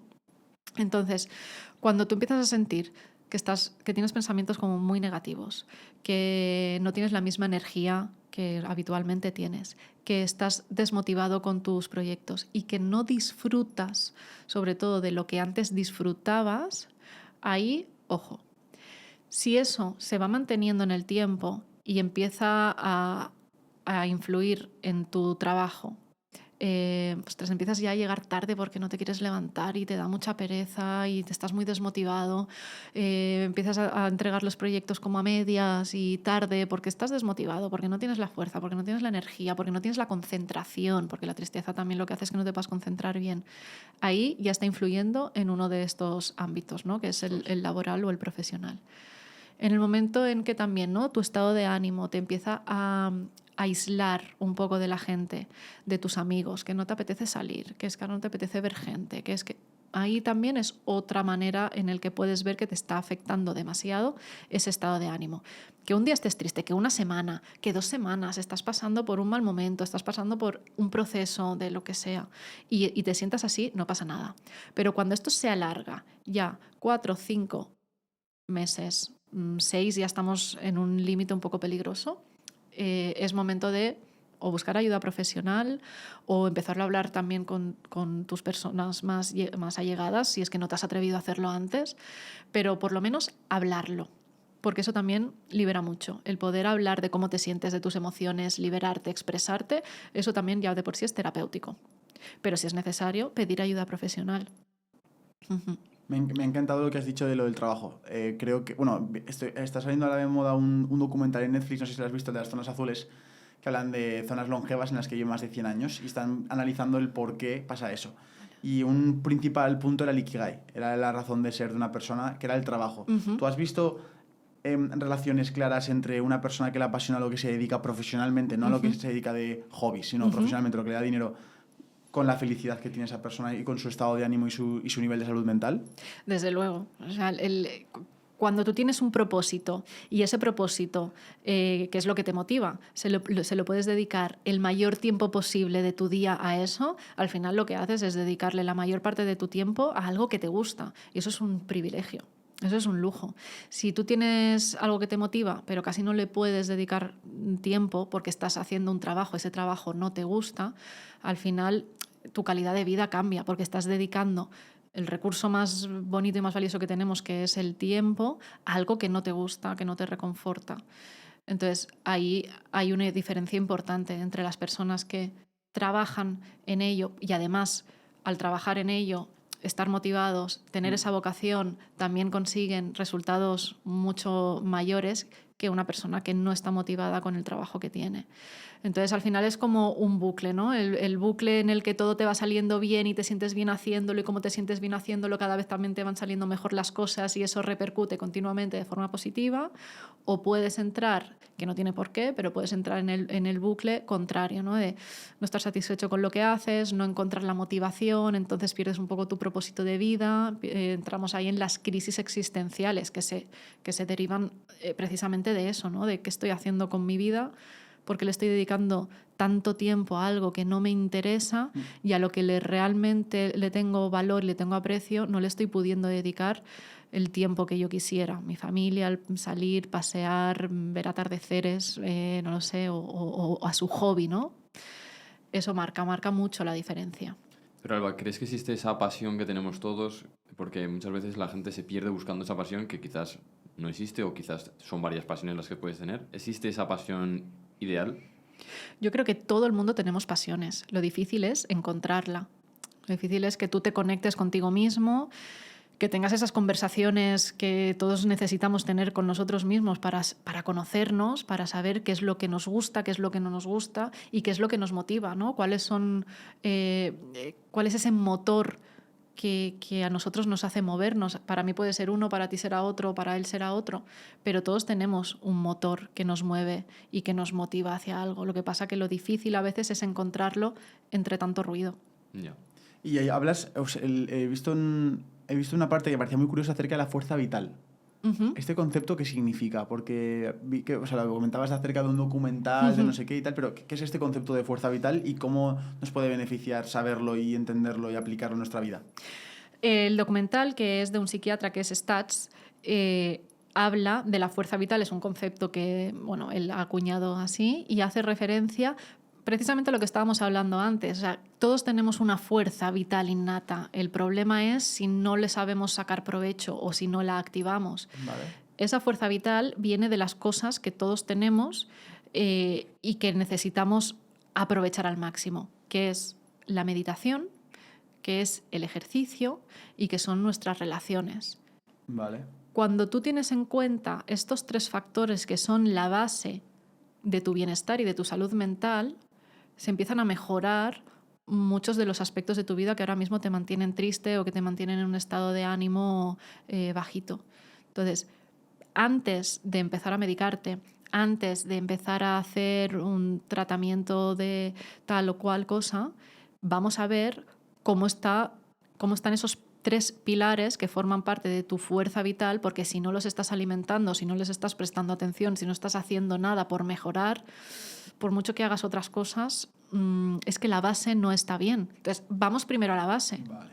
Vamos primero a esa fuerza vital, activemos esa fuerza vital. Si tú activas esa fuerza vital, probablemente gran parte de lo que te ocurre o de cómo te sientes ahora cambie porque ya has mejorado esa base. Lo que pasa que a la gente le da mucha pereza hacer ejercicio y ponerse a meditar y ponerse a hacer limpieza de sus relaciones o empezar a encarar conversaciones incómodas con esas relaciones. Pero está ahí, está al alcance de nuestra mano, es querer hacerlo y tener a veces, ¿no?, los truquitos para poder hacerlo. O sea, que la fuerza vital es lo que a veces describe Juan como me despierto con ganas, ¿no? No te despiertas ni feliz, ni contento, ni motivado, sino que es como con ganas, como con una energía que sale de dentro. ¿No? Una energía. Y eso es un síntoma muy bueno de que estás por el buen camino, digamos. Por supuesto, Vale. por supuesto. Buen esto, ¿eh? Buen testigo. detector, sí. Sí. Y una cosa, ¿el psicofármaco realmente es un parche o es algo necesario? Depende de los casos. Cuando tú tienes un trastorno muy profundo y una depresión o unos niveles de ansiedad que no permiten a la persona actuar o ser funcional en su día a día, a veces se necesita el psicofármaco para bajar un poquito ese nivel de ansiedad o para sacar un poquito a esa persona de la depresión y a partir de ahí poder trabajar con ella para que aprenda las herramientas necesarias para que ella misma pueda hacer frente. Ahora, lo que no está bien es tomar solamente el psicofármaco y no hacer nada más. Porque al final ni estás aprendiendo nada, lo que estás generando también es un problema de adicción y de dependencia a un fármaco y no estás aportando ninguna solución. Tú puedes tomar un fármaco en algún momento de tu vida porque lo estás pasando mal por X motivo, pero si tú no aprendes las herramientas necesarias para hacerle frente tú solo, en el momento en el que te vuelva a venir un problema en tu vida, vas a volver de nuevo a necesitar el psicofármaco y al final estás continuamente dependiendo de ello. Si es que puedes dejar de tomarlo y después volverlo a tomar.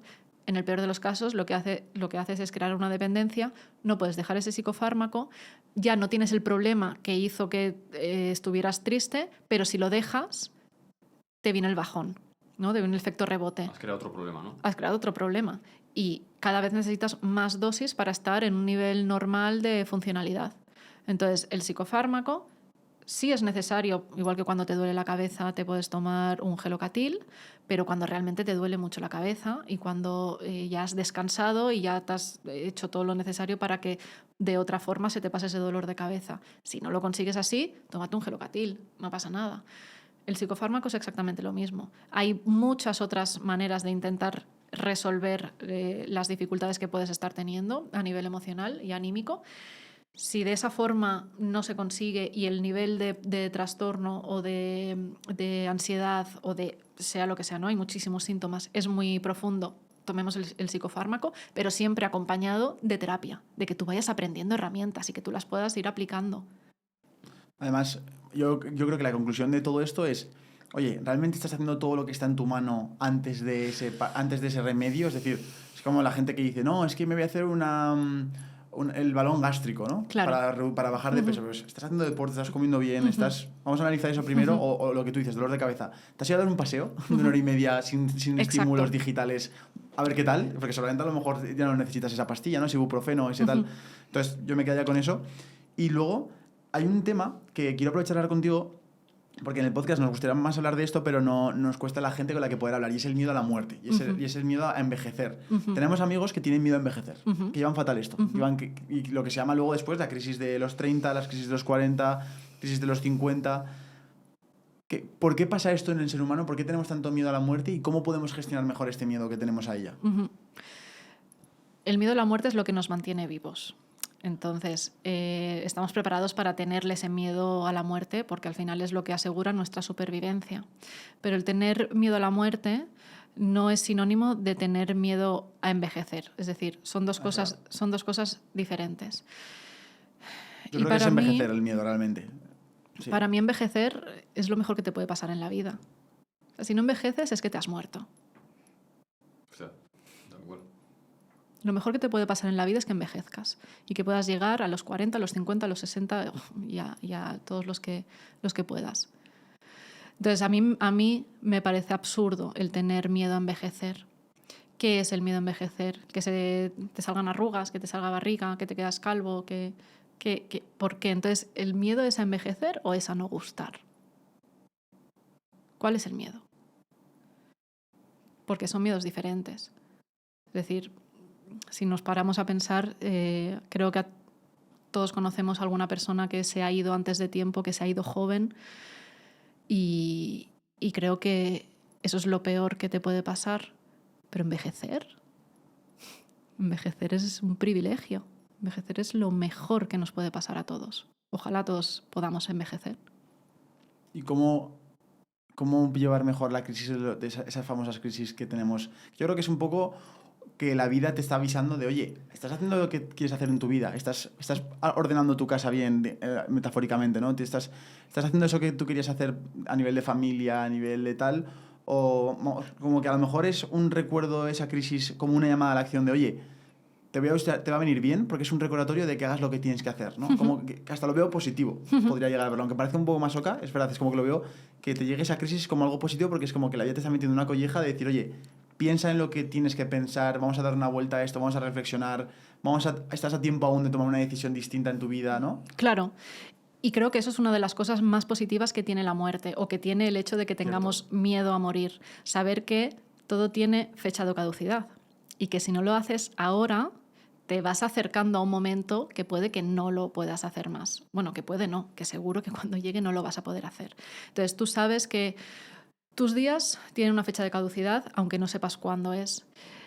Las crisis existenciales o cuando tú te replanteas qué estás haciendo con tu vida es porque sabes que hay un momento en el que ese tiempo se va a terminar, el tiempo que tú tienes, y que si en ese periodo no has hecho lo que realmente te hace feliz, no lo vas a poder hacer, se te pasó la oportunidad, ya está, no hay otra segunda vida. Yo no creo en una segunda vida. Tenemos esta. Y esta es la que tenemos que aprovechar. Y a veces vivimos como si tuviéramos una segunda oportunidad para vivir. Tenemos una. Entonces, esos momentos en los que nos planteamos si estamos haciendo lo que de verdad queremos hacer son imprescindibles para tomar decisiones con las que realmente sintamos que estamos invirtiendo nuestro tiempo en lo que nos hace felices.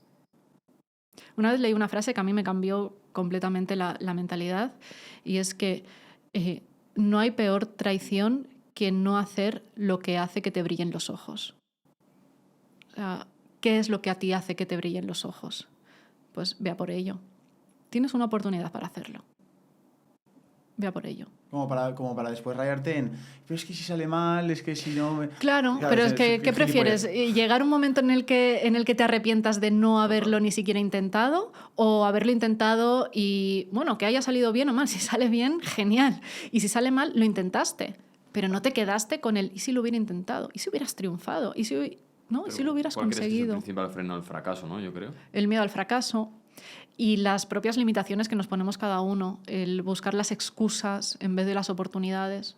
No, es que yo he nacido en una familia que mis padres me inculcaron mucho que tenía que trabajar en tal cosa o que tenía que estudiar en esto, entonces ya estudié esto, pero no era lo que realmente quería.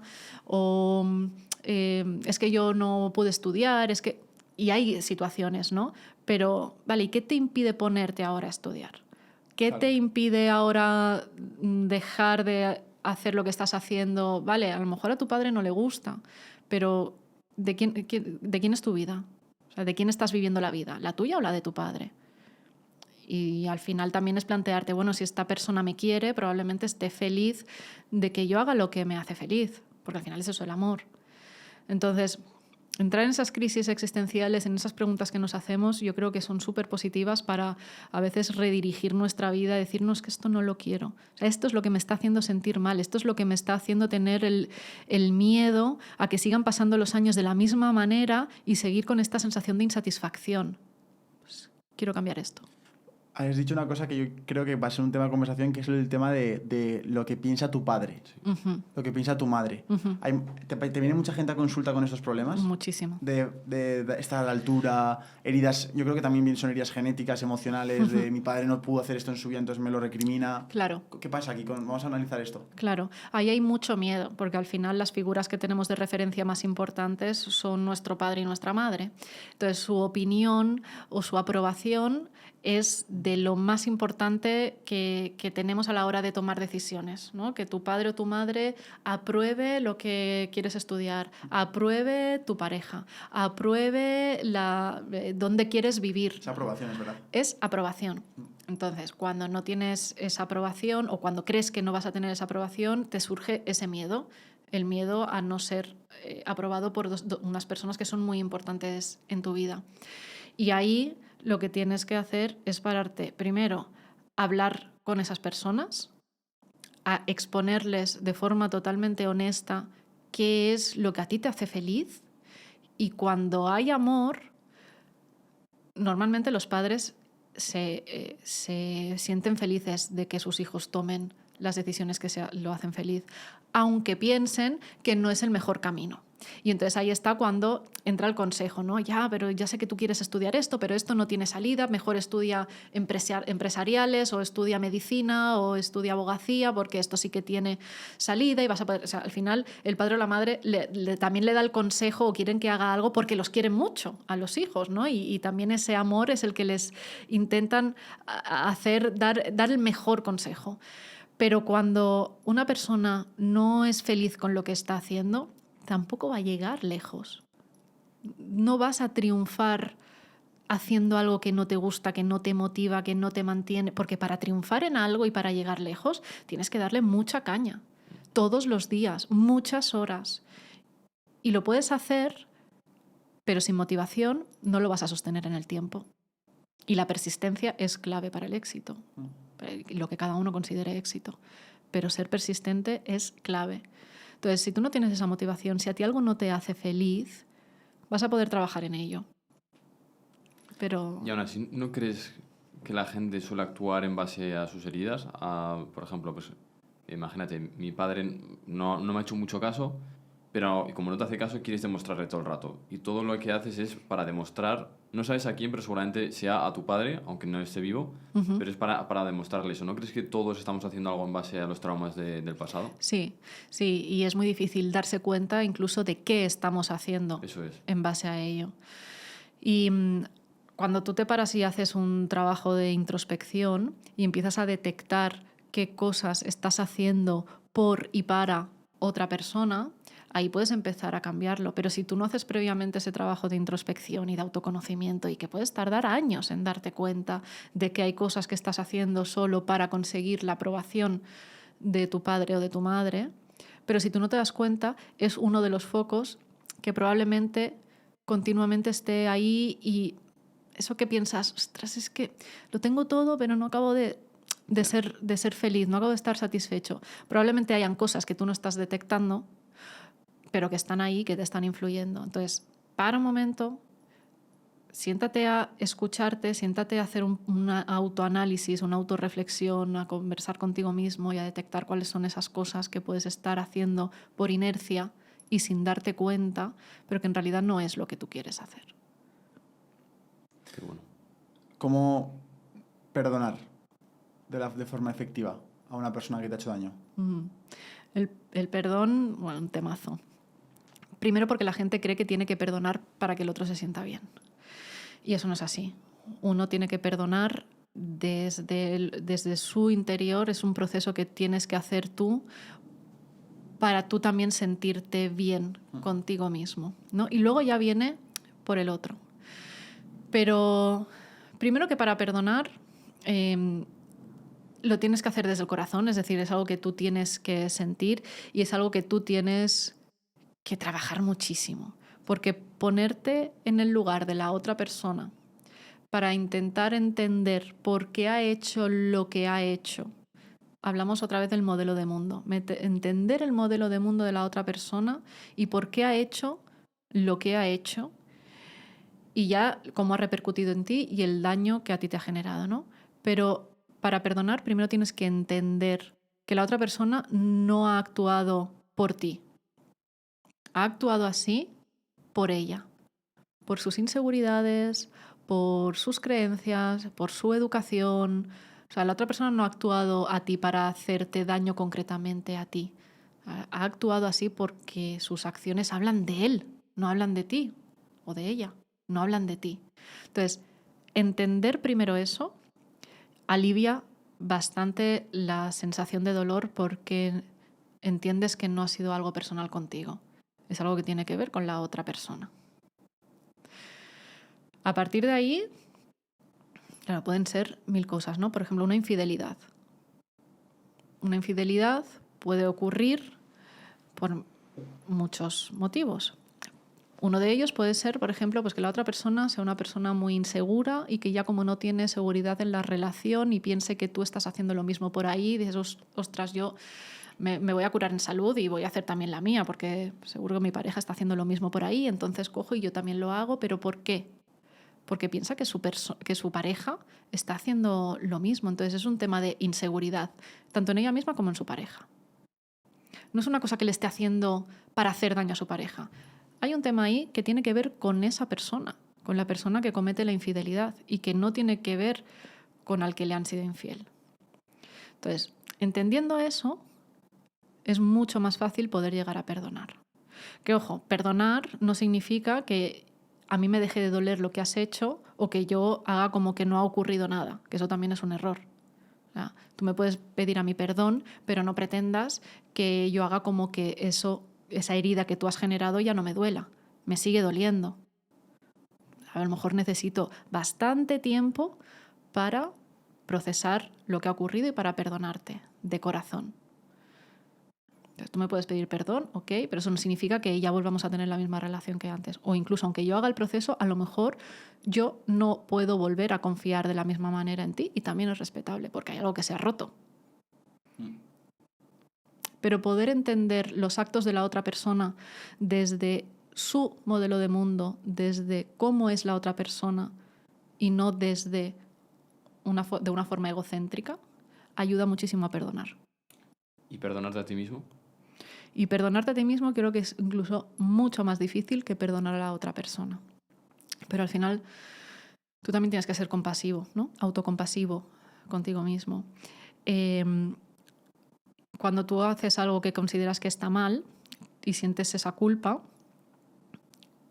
si has hecho algo que realmente está mal, esa culpa sirve para aprender y para crecer. Es decir, tiene una función constructiva, tiene una función de crecimiento. A ti te hace mejorar como persona la culpa. Porque si tú haces algo que está mal y no sientes ningún tipo de culpa, al final eres una persona súper irresponsable y un ególatra, ¿no? Y al final vas haciendo daño a otras personas sin sin que a otras personas o a ti mismo, ¿no? Entonces, vale, has hecho algo que está mal. Todos nos podemos equivocar. Todos cometemos errores. Todos, absolutamente todos. Y el que no, o es que no intenta nada en la vida o es que miente. Entonces, todos cometemos errores. Que tú seas capaz de perdonarte a ti mismo los errores que has cometido pasa por entenderte también, igual que intentas entender a la otra persona para perdonarla, entiéndete también a ti mismo, por qué hiciste lo que hiciste. Es decir, ¿cómo ha sido tu educación? Pero entiéndete desde todos los conceptos posibles, ¿eh? ¿Cuál fue tu educación? ¿Cuáles son tus creencias? ¿Cuáles fueron tus miedos? Probablemente actuaste en base a miedos, en base a creencias o por amor también, ¿no? Los grandes motores de la humanidad son el amor y el miedo. Vale, entiende cuáles fueron tus motivos para actuar de esa manera, entiéndete y te podrás ver con una visión mucho, mucho más comprensiva contigo mismo y compasiva. Entonces, a partir de ahí, puedes perdonarte. Y coge con lo que no te sientas orgulloso, e incorpóralo y aprende de ello y no lo vuelvas a repetir. Pero para eso necesitas tener esa charla contigo mismo y no desde el dedo acusador y machacador y estar castigándote continuamente. No, entiéndete por qué hiciste lo que hiciste y coge lo que creas conveniente para no volverlo a repetir y crecer. Yo, para concluir, la única pregunta que quiero hacerte, que después de toda la entrevista escuchándote y todo eso, veo que eres una persona a la que admiro mucho, porque se te nota que eres una persona que vives el ejemplo de lo que dices. O sea, yo te veo una persona sana, te veo una persona con mucha confianza en ti misma, y me gustaría ver un poco cómo es un día en tu vida, cómo es tu rutina diaria. Si pudiéramos pasar por tu rutina diaria, de cómo es un día normal tuyo en tu vida, yo creo que la gente podría aprender mucho de cómo todo esto que hemos aprendido durante toda la conversación, tú lo aplicas sin darte cuenta. A lo mejor muchas cosas eres inconsciente de que lo haces, pero lo haces. Cómo sueles comer, cuándo sueles entrenar, cómo sueles entrenar, y todo eso, yo creo que puede ser muy interesante. Bueno, pues un día hoy, porque a lo mejor me lo preguntas hace 6 meses Perfecto, y estaba sí. viajando y era completamente diferente, pero un día hoy me levanto temprano, bueno, tampoco mucho, pero a las 7 de la mañana hay que estar en pie, porque si no me faltan horas en el día, y ahí desayuno, intento desayunar leyendo algo, aunque sean 2 páginas, pero leo algo de algún libro que me interese. Intento no hacerle mucho caso al teléfono. A excepción de contestar, porque yo tengo pareja, mi pareja vive en Chile, llevamos 7 meses separados, entonces ahí sí que lo primero que hago, sí que le contesto ese mensaje de que él me ha dicho buenas noches hace pocas horas y ya es mi mañana, entonces eso sí que lo hago, pero ya intento dejar el móvil, no ponerme a scrollear, no ponerme a ver redes sociales, porque si no ahí te puedes pasar horas. Desayuno intentando hacer esto, ¿no? o leer algo que me interese, y salgo a tomarme el café fuera, para eso de desconectar un rato. Vuelvo y me pongo a trabajar. Mira, Lo primero que hago es contestar emails y hacer un poco de gestión, y a mitad del día intento ir al gimnasio. No lo hago a primera hora de la mañana porque sé que hay cosas que son urgentes y que tengo que contestar, entonces prefiero hacerlo, y ya una vez lo he hecho, intento ir a entrenar. No me estoy mucho rato entrenando, eso lo hago más cuando es el fin de semana, pero en el día de cada día voy y no me estoy más de 1 hora. Entonces ahí, cuando vuelvo ya renovada y activada y con la mente despierta, ahí ya sí me pongo a trabajar o bien en redes sociales, o bien tengo sesiones con mis pacientes, o me pongo a crear un curso en el que estoy trabajando. Entonces ahí ya es contenido y trabajo con pacientes. La hora de terminar, eso es muy variable. Cambia mucho de un día a otro. Intento no alargarme más, sobre todo con pacientes, hasta más de las 8 de la tarde, porque si no, sí que después no puedo desconectar. Pero intento trabajar esas horas. A partir de las 7, 8 de la tarde dejo de hacer terapia. Puede ser que siga, pero más bien leyendo, viendo documentales, cosas que me siguen nutriendo, pero en otro formato. O sea, Vale. desconecto un poco de ese formato, sigo haciendo cosas que me nutren mucho a nivel tanto personal como profesional, pero de otra manera, un poco más discernido.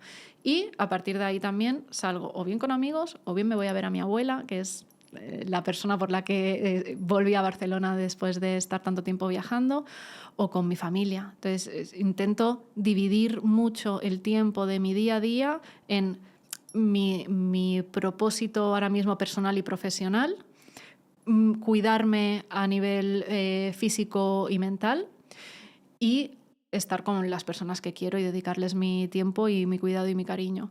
Y ya cuando me voy a dormir hago meditaciones de 10-15 minutos y a lo mejor me pongo una película o sigo leyendo o algo que baje un poquito pulsaciones. Intento tener fuera de mi mente las pantallas media hora antes de irme a dormir, porque si no también esto me tiene muy activa. Qué bueno, Alba. Oye, pues muchísimas gracias por compartir todo esto. Ha sido increíble.